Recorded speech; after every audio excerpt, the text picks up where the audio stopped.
ما علی الرسول الا البلاغ، ہمارے رسول کے ذمہ تو نہیں ہے سوائے یہ کہ وہ تمہیں بات پہنچا دے بس.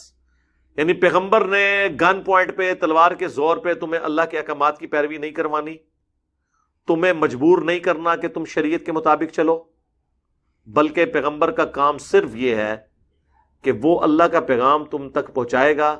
تم نے اب جنت کا راستہ اختیار کرنا ہے تو کرو، جہنم میں جانا ہے تو جاؤ. انا ہدیناہ السبیل، ہم نے تو ہدایت کا راستہ واضح کر دیا ہے.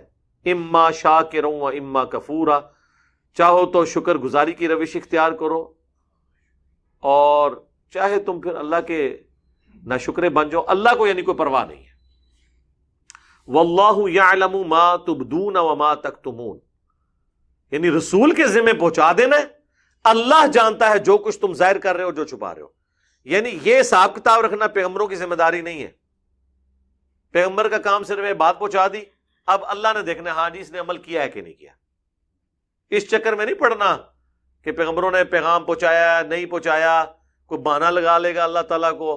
نہیں، اللہ کے سامنے کسی کا بہانہ نہیں چل سکتا. ہاں اللہ کی عدالت میں ضرور فیصلہ ہوگا. سورۃ الاعراف کے سٹارٹ میں ہے کہ ہم پوچھیں گے رسولوں سے کہ جن کی طرف رسول بھیجے گے ان سے بھی پرسش کریں گے اور رسولوں سے بھی پرسش کریں گے کہ تم نے پیغام پہنچایا کہ نہیں. یقیناً پہنچایا ہے. بخاری مسلم میں آتا ہے نبی علیہ السلام نے صحابہ سے پوچھا ہے یوم النحر کے خطبے میں بھی اور حجۃ الوداع کے خطبے میں بھی. صحابہ نے بیک زبان کہا ہے کہ آپ نے اللہ کا پیغام پہنچا دیا، آپ نے ہماری خیر خواہی فرمائی. اور حضور نے پھر 3 دفعہ آسمان کی طرف انگلی کر کے صحابہ کی طرف کی، اللہم اشہد اللہم اشہد اللہم اشہد، اے اللہ گواہ رہنا یہ مان رہے ہیں میں نے بات پہنچا دی ہے. یعنی آپ دیکھیں پیغمبر بھی کتنے کانشیس ہیں اس معاملے میں کہ میں نے اللہ کو جواب دے ہونا ہے. اس کے اندر یہ چیز چھپی ہوئی ہے. ویسے کیا اللہ کو نہیں پتا تھا کہ حضور نے پیغام پہنچا دیا؟ لیکن پورا جسے کہتے ہیں نا وہم نکالنا، کوئی میرے خلاف شکایت نہ کرے قیامت والے دن کہ میں نے بات نہیں پہنچائی، منوا لی ہے دنیاوی طور پہ. باقی اللہ کو تو پتہ ہے، لیکن جو اللہ سے ڈرنے والے ہیں نا وہ تو ظاہر ہے یہ سارا کام کر کے جاتے ہیں. حضرت عیسیٰ کی جب پیشی ہونی ہے اسی سورۃ المائدہ کے اینڈ میں آ جائے گا نا، جب اللہ تعالیٰ پوچھے گا کہ کیا تو نے لوگوں سے کہا تھا کہ تجھے اور تیری ماں کو الہ مان لیا جائے اللہ کے سوا، اللہ کے ساتھ؟ انہوں نے کہا یا اللہ مجھے کب شایا تھا کہ میں یہ کام کرتا جس کا میں اہل ہی نہیں ہوں.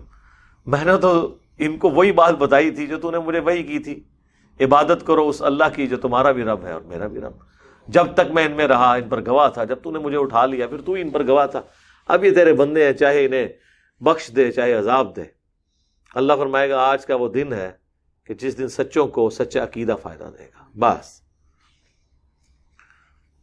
ویسے حضرت عیسیٰ تو آخری درجے تک زور لگانے کی کوشش کریں گے. یہ ویسے میرے نزدیک تو یہ بھی بڑی جرت ہے اللہ کی بارگاہ میں یہ بات کرنا. یہ تو حضرت عیسیٰ کی محبوبیت ہے کہ وہ اللہ کو مشورہ دے رہے ہیں کہ یا اللہ تیرے بندے ہیں، چاہے تو انہیں بخش دے. چاہے حضرت عیسیٰ کو نہیں پتا کہ بخشش ہو سکتی ہے مشرک کی؟ پتہ ہے، کیونکہ حضرت عیسیٰ کا خطبہ اللہ نے قرآن میں نقل کیا ہے کہ اے عیسائیو تم تو شرک کرتے ہو نا، لقد کفر الذین قالوا ان اللہ هو المسیح ابن مریم. وہ بے شک کھلے کافر ہیں جو یہ کہہ رہے ہیں کہ اللہ ہی عیسیٰ ابن مریم ہے. وقال المسیح، جبکہ مسیح نے تو تمہیں یہ واز کیا تھا اعبدوا اللہ ربی و ربکم، عبادت کرو اس رب کی جو تمہارا بھی رب ہے میرا بھی رب ہے تمہارا بھی رب ہے. انہ من یشرک باللہ، بے شک اللہ کے ساتھ جس نے شرک کیا، فقد حرم اللہ علیہ الجنہ، تو ایسے شخص پہ اللہ نے جنت حرام کر دی ہے. ومأواہ النار، اور وہاں اس کا ٹھکانہ ہوگا آگ. وما للظالمین من انصار، اس کا کوئی مشکل کشا مددگار بھی نہیں ہوگا. جو عیسیٰ ابن مریم اپنے ماننے والوں کو یہ خطبہ دے رہے ہیں، ان کا قیامت کے دن یہ بات کرنا اللہ کی بارگاہ میں کہ یا اللہ اب یہ تیرے بندے ہیں، چاہے انہیں بخش دے چاہے گرفت کر، یہ ان کی محبوبیت ہے اللہ کے ساتھ تو یہ بات کر سک رہے ہیں، ورنہ تو یہ بات کرنے کا بھی نہیں کوئی سوچ سکتا.